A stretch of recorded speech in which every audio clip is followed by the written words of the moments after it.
Okay, so first question I have for you is, does anybody remember what matched pairs is from chapter 4? Matched pairs experiment. We did one where you came up to my computer and you clicked as fast as you could with one hand, and then you clicked as fast as you could with the other hand, and then it subtracted the difference. That's matched pairs data. So it means that each individual is assigned to both treatments, and then they find a difference between the two.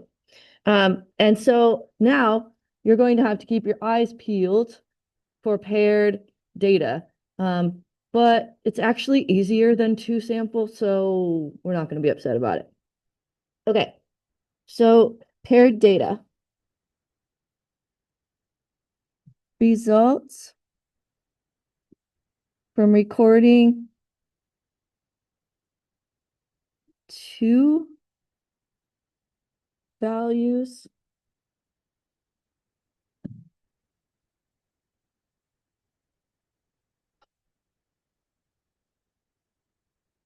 of the same statistic. So for you guys, it was like your reaction time. Two values of the same statistic for each individual. Or, and there's another way you could do paired data, which is much more rare. You could like link up similar individuals. So, or one value from similar individuals. If you notice the example that you're pasting into your notebook right now, it talks about identical twins. And so that's what is going to be the matched pair in that situation. It doesn't mean it has to be the same person doing it twice every time. There was a problem College Board had a couple years ago where it was like a track team and they paired up the two fastest runners and then the next two fastest runners and then the next two fastest runners. And that was their matched pairs. It still counted as matched pairs because they paired them up. But anyway, okay. So what does this change between two sample and one sample and all of that? We're going to call it one sample because your data is going to be calculated in differences. And we're going to call it one sample t interval. We're going to call this mu d, which means mu difference. Mu difference is different from mu1 minus mu2.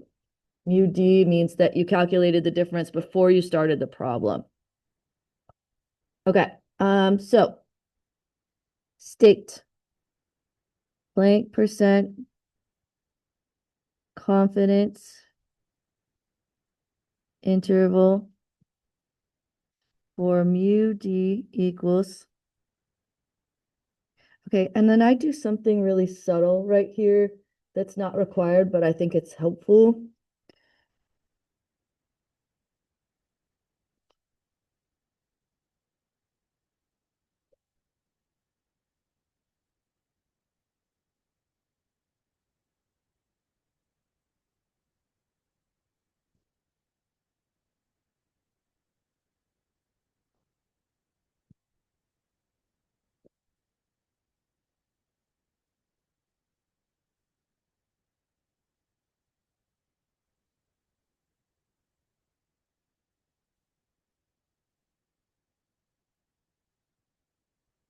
Okay, what I'm going to tell you to do, my advice here is kind of go off of the problem, sort of copy off of the language of the problem. Because sometimes they'll combine the mean difference into this thing. The mean difference is, change in pulse rate or whatever. And sometimes they'll say the mean difference of the person who drank caffeine and the person who didn't drink caffeine. Because sometimes they say it twice, sometimes they say it once. We're just going to copy off of the problem. So I don't want you to think that this has to be very strict. It's just kind of depends on the problem. But did you see the subtle difference that I was talking about? Did anybody see the subtle difference? Look back at yesterday's real quick. What does it say after the true in the state?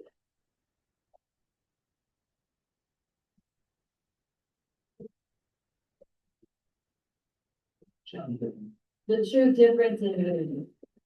Okay, so that helps my brain think, oh, I have two means and I'm finding the difference. Okay, what's the difference between that and this? This is, I found the differences and then I calculated the mean of that. Difference in means is two numbers. The mean difference is one number. Okay, let me say that again. So yesterday was you find the mean of one set, you find the mean of another set, then you subtract that.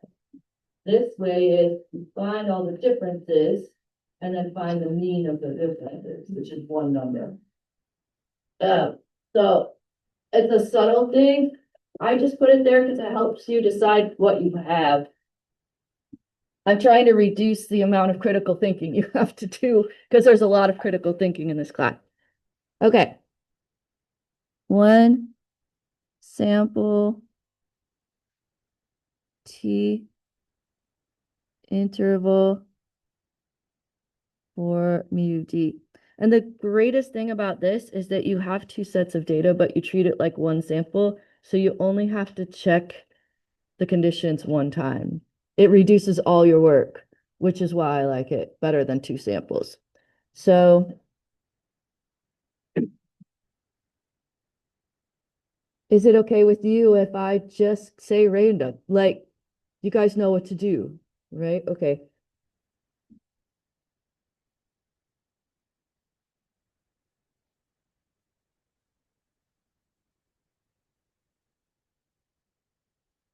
I'm like really consolidating this stuff down because my goodness, have we not done it a bunch of times now?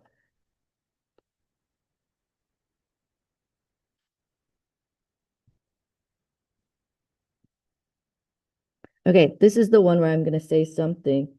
So you have two options. N is greater than or equal to 30. So CLT applies. In this case, if things are paired, you have to have like the same, if it's like two different groups, they have to be the same size. So you're just looking at how many differences you have. Or if N is less than 30, check graph of differences. And if that sounds weird to you, we're going to do it in a minute and it won't be weird. But College Board's going to try to trick you here. So we need to have our eyes peeled for what they want. Okay. Any questions about that except for checking graph of differences? I'll show you what I mean in a moment. Everything else is as usual. Okay. Do. All right. So, yellow sheet statistic. Okay. So if I have mu D, then my statistic will be X bar D. Does that make sense to you? And what that means is you find the differences and then you find the mean. Look down at the example we're going to do in a minute. It will make sense then. Plus or minus T star times, okay. And because we're treating this as one sample, this is going to be our standard error. It's the easier sample one. But I write S sub X D. So sample standard deviation of the differences over the square root of N.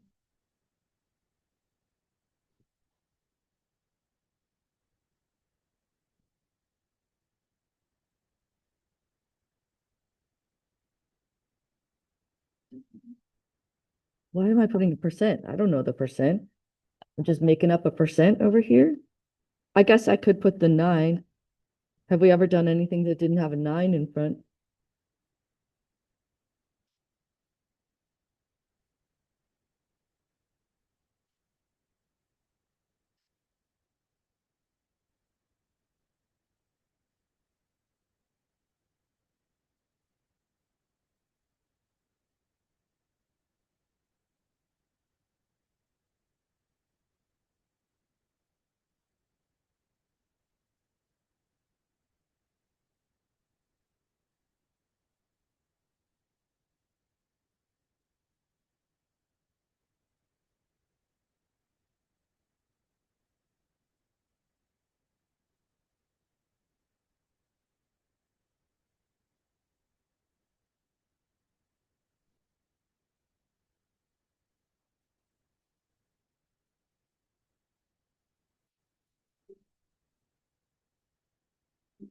Again, for the conclusion, we're just gonna copy straight off of the question, and you'll see what I mean in a minute.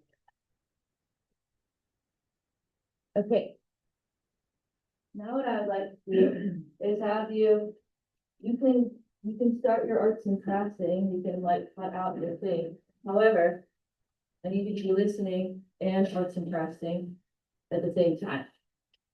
What I want to do is leave this up here, but I want to talk about what you would do if this was, I don't know, I'm just gonna pick something randomly, like say, a one sample V test for P. I don't know when that would come up as an important topic for you ever, maybe soon. What would you do if you have a one sample Z test for P in the states? What four things are required in the state for a one sample Z test for P? O, Pa, alpha, and context, right? So P equals the true proportion. Like, do you have any idea why I'm talking about this right now? Okay. I'm trying very hard to do two things at once. I'm trying to multitask for you because I love it. Okay, now, what would you do if it was a two sample Z test for P1 minus P2? Ho. Okay, what would the ho be every single time in that one? P1 minus P2 equals 0 every single time. Okay, and for the one sample, you guys know it's always equals. P equals a number. Whatever the claim is, whatever the old claim is. And then you have to read the problem and decide if it's greater than, less than, or not equal to. Okay. Now, the plan, you either have one sample Z test for P or two sample Z test for P1 minus P2. Those are your only options. Your FRQs are going to have one of each. I know that's shocking. Try not to fall out of your chair with the shock of that information. Oh, the shock. Oh, the shock. Okay. Random. I'm pretty sure you know how to do that. 10%. I'm also relatively confident that you know how to do that. Large counts. We've been living in the central limit theorem land for a few days. What do you do for large counts for a one sample Z test for P? Okay, and do you use P or P hat? P. Remember at the bottom of your formula sheet, it says use P if you have it. You have to use P if you have it. Okay, now, little bit more complicated situation. What do you do for large counts for two samples? Okay, nice. You have to do P hat C. Nice. Aren't you glad that we're talking about this? Okay, so you do N1 times P hat C, N1 times 1 minus P hat C, N2 times P hat C. Why is this so hard for me? 1 minus, no, N2 times 1 minus P hat C. Okay, how do you get P hat C? You do successes plus successes over total sample size plus total sample size. It is on your formula sheet. But I wanted to remind you that the X meant successes. Okay, and in that whiteboard FRQ, you guys remember, I didn't do it on the test, I just gave them to you. But on the whiteboard FRQ, do you remember how it gave you the total and then it said a percentage? You guys had to calculate the successes. That was fun. Did I do that to you on the test? Absolutely not. But just want to remind you that's the thing. Okay, now the do set. V equals statistic minus parameter over standard error. Okay, for one sample, statistic is your sample proportion. Parameter is your null hypothesis number. And in the standard error, remember to use the null hypothesis number. You should use the piece because you have that. So remember the top right and the two in the standard error match. Remember how I highlighted those in your notes? Okay, and then you do normal CDI. Okay, since our p-value of something less than alpha, we reject the whole. Since our p-value of something is greater than alpha, we fail to reject the whole. If you get to reject the whole, that's exciting. You draw me a little party emoji on your paper, and then you say you do have convincing evidence of the ha. And if you fail to reject the whole, that's sad. And you draw me a little frowny face, and you say you do not have convincing evidence of the ha. Okay. On the two sample, you're gonna be very careful and look at that P hat C stuff, and we're gonna use that. Which is almost kind of nice. They scripted it for you. And remember, the statistic is one number where you do P hat one minus P hat two.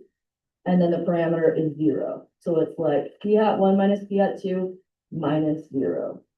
Do you remember what I'm saying? Okay. All right. What do you need to shove in your short-term memory? You need to shove the p-value interpretation into your short-term memory. That's the only thing I think that you should like write on a note card and carry around with you for the next 24 hours. The p-value interpretation, because I feel like type 1 and type 2, you can reason that out. Like, I did not ask you for the power interpretation.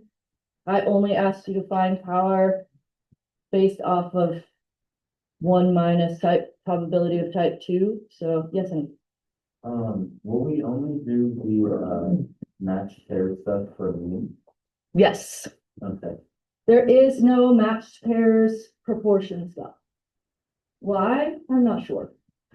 Because I feel like you could totally do a matched pairs proportion. Like you could find a, it's possible, but I'm not going to complain about it because why do more? We already do a lot here. Okay. Back to this, back to our regularly scheduled program. Okay, so data from a random sample of identical twins are shown in the following table. Was that helpful, by the way? You guys should study type 1, type 2 tonight. You should study the probability of a type 1, probability of a type 2, which are very simple. Those are extremely simple. Those are not, if you get into the weeds on that, please do not. Anyway, and then you also need to know why confidence intervals are superior. Okay. Data from a random sample of identical twins are shown in the following table. Construct and interpret a 95% confidence interval for the true mean difference in IQ scores among twins raised in high versus low income households. So notice how this is written. They already wrote true mean difference, so we can just copy straight off of their context. The first thing we're going to do is find the differences, and I'm going to do A minus B here. So this is 8,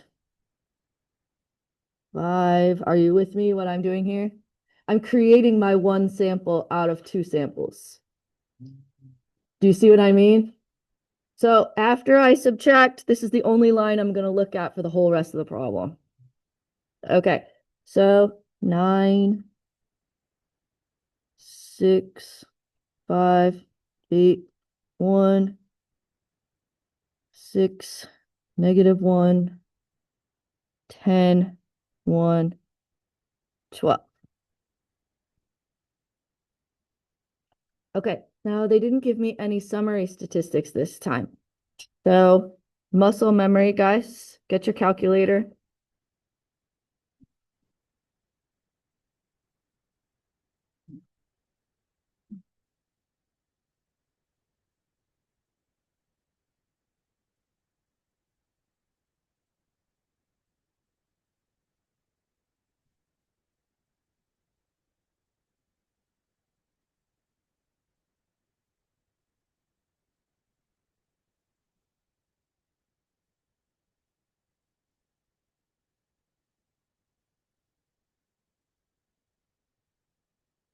So hit the stat button and then enter to go into the lists, clear anything in there that's out, clear anything out that's in there.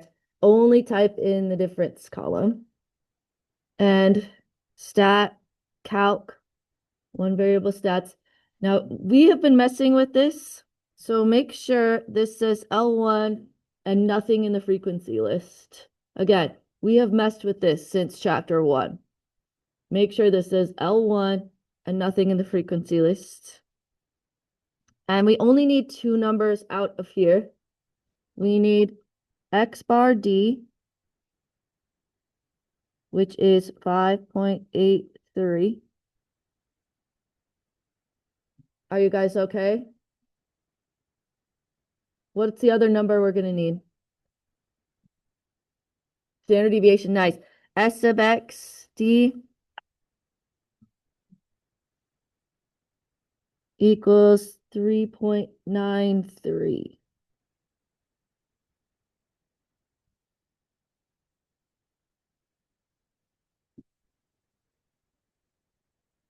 Okay, do you guys understand why I put the D's on there? Because it's from the difference line. So the D means that I got those from the difference line. Does that make sense? Also, every time I write XD, I think of like Disney, like the Disney Channel. I can't help it. It's just a problem I haven't solved. Uh-huh. Yeah, yeah. I don't even know. But I was really hoping that Phineas and or Ferb would show up and help us do stats. Don't you think they'd be awesome at this? Okay, states. 95% confidence interval for mu D equals the true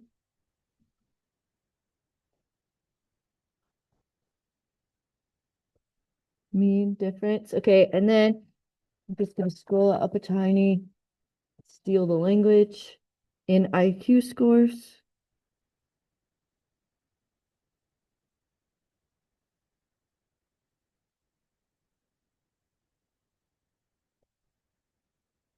This is the saddest problem to me, by the way. All of the other problems are sad that we do like this. This one is so sad. It means that they broke up identical twins and one had to live in a low in it's not an experiment. This is just like what happens. Like people, they go into the foster system and like anyway, ugh.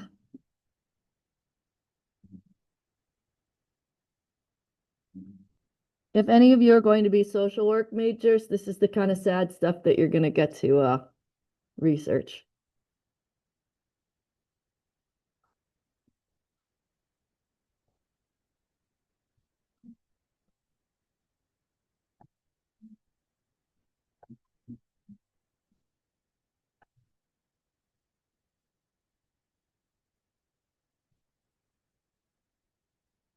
Okay, let's pause here. Do you guys have any questions about what I've done so far?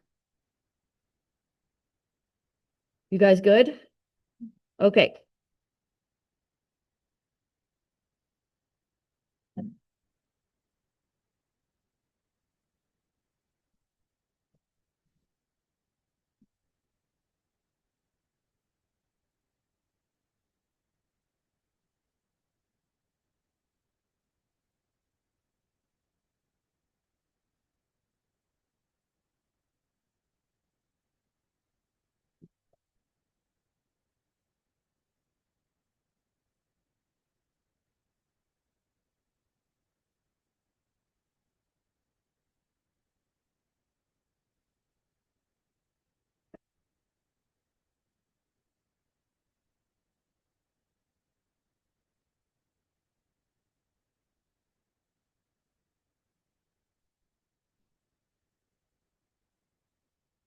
I know it's sad, it's terrible, it's awful, it's terrible, it's awful. It's awful, it's really bad, it's super sad. I just can't even like imagine it. I'm living in the long river in Egypt about it. I'm on fire over here. Did I tell you guys that in my 6th period class, I told a student that he was en fuego and he got all insulted because he didn't know what it meant. I was like, it's a compliment. It's a compliment. Okay. Any questions about what I've done so far? This all jive with what you think it should be? Okay, so flip the page over if you're doing the same size as me.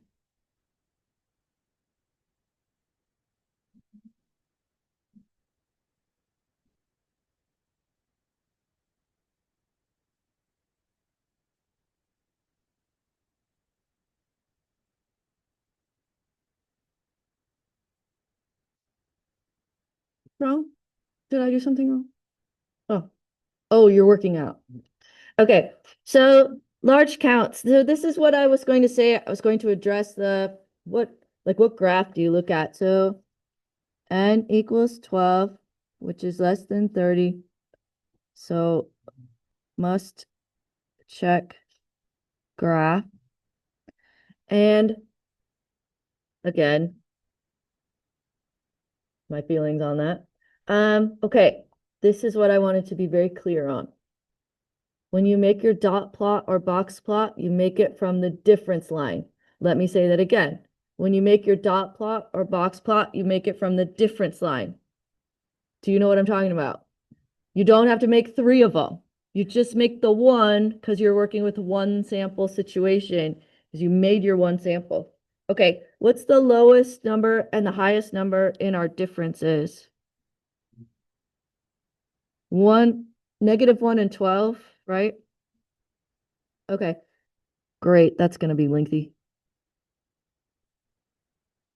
I almost think a box plot would have been better, but it's okay.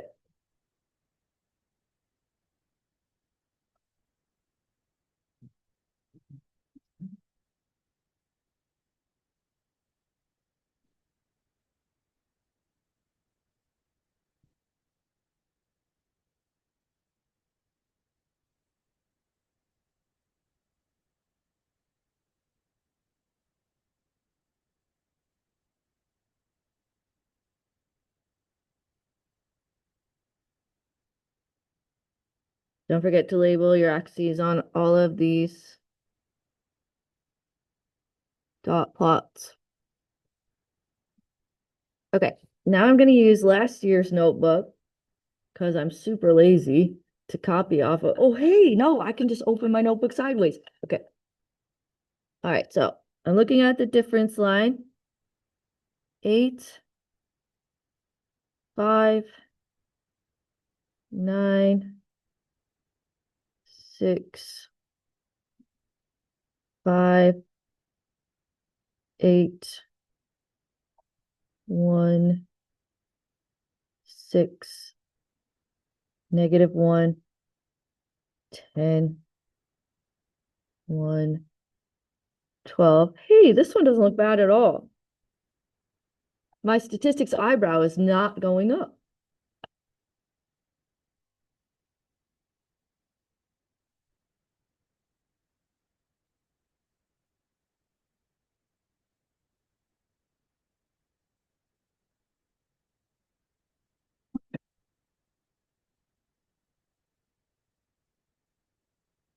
Okay, what would happen if I graphed this and it was skewed?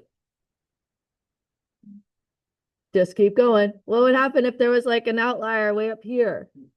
Just keep going. And you wonder why. Why did you have to go through that whole exercise if you were just going to say it was fine anyway, and then you're just going to forget about it? Okay. All right. So, do what is the statistic for this problem? X bar D, which is 5.83. Do you guys know where I got that from? Yep. Okay, plus or minus, and I have to do T star over here.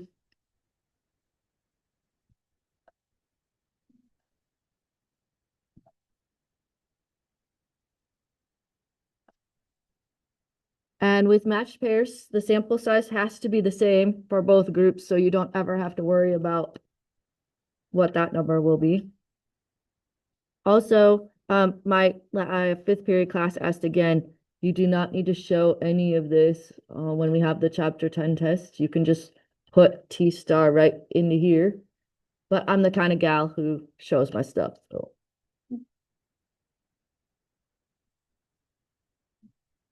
What are you saying about me, Tio?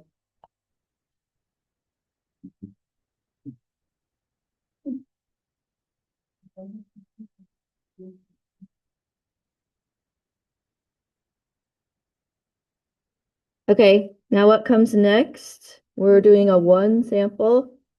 So we need X bar, no, standard deviation of, so S of XD, which is 3.93 over the square root of N.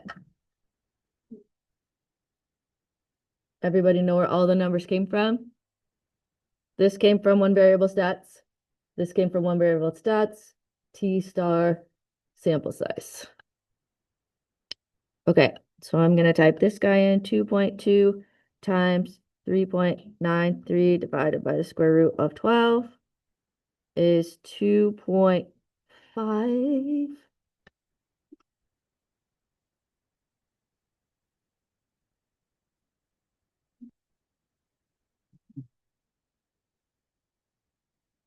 And then you're gonna see how sad this problem really is.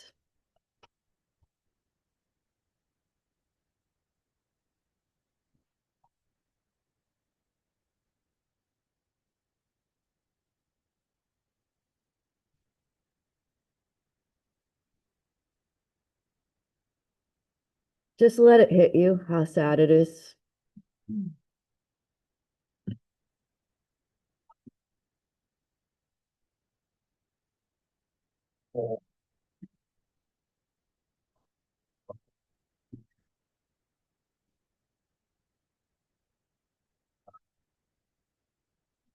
It's really sad. Do you get why it's sad?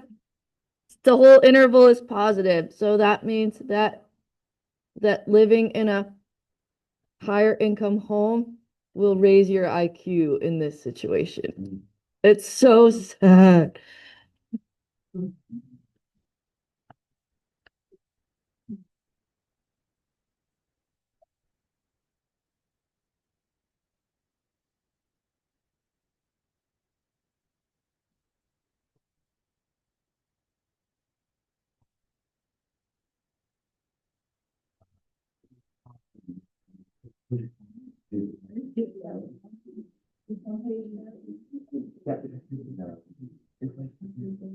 Guys,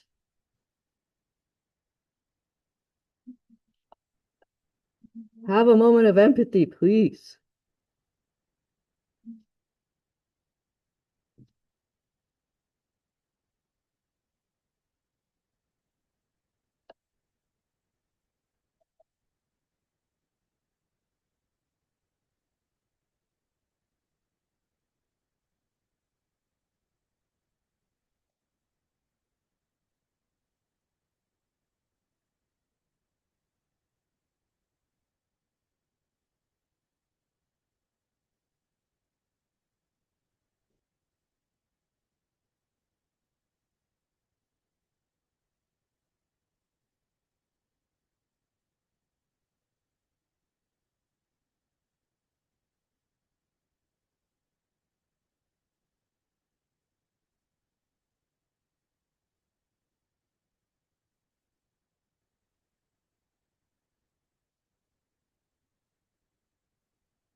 It is. This is it for writing. I have two verbal questions I want to ask you before we're done.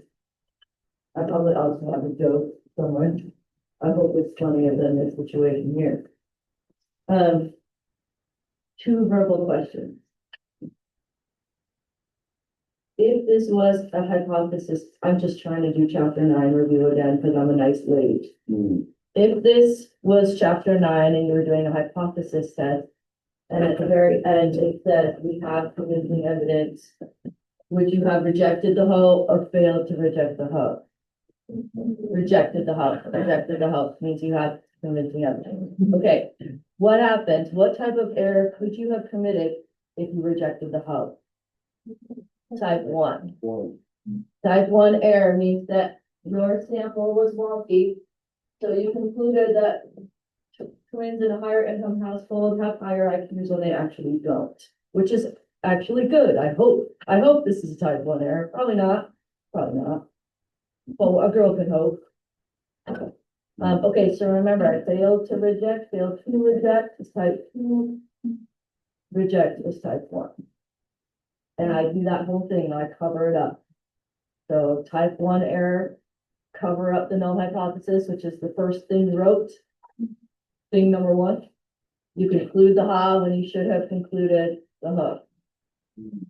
And type 2 error, cover up the second thing you wrote.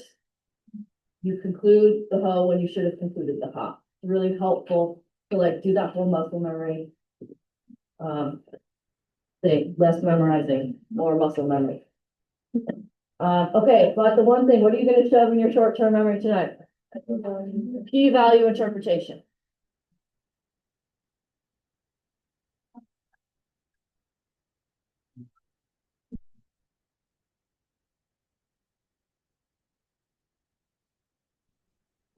Hmm. Hmm. Hmm.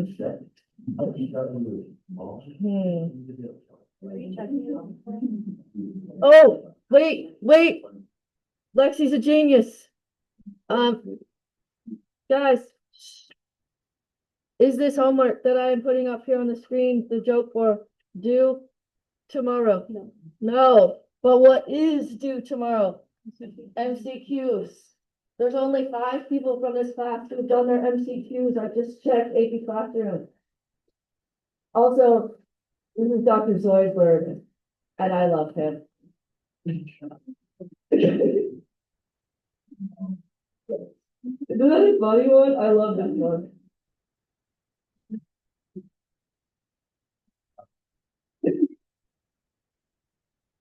Do you have any idea how excited I was when I found this one on Pinterest?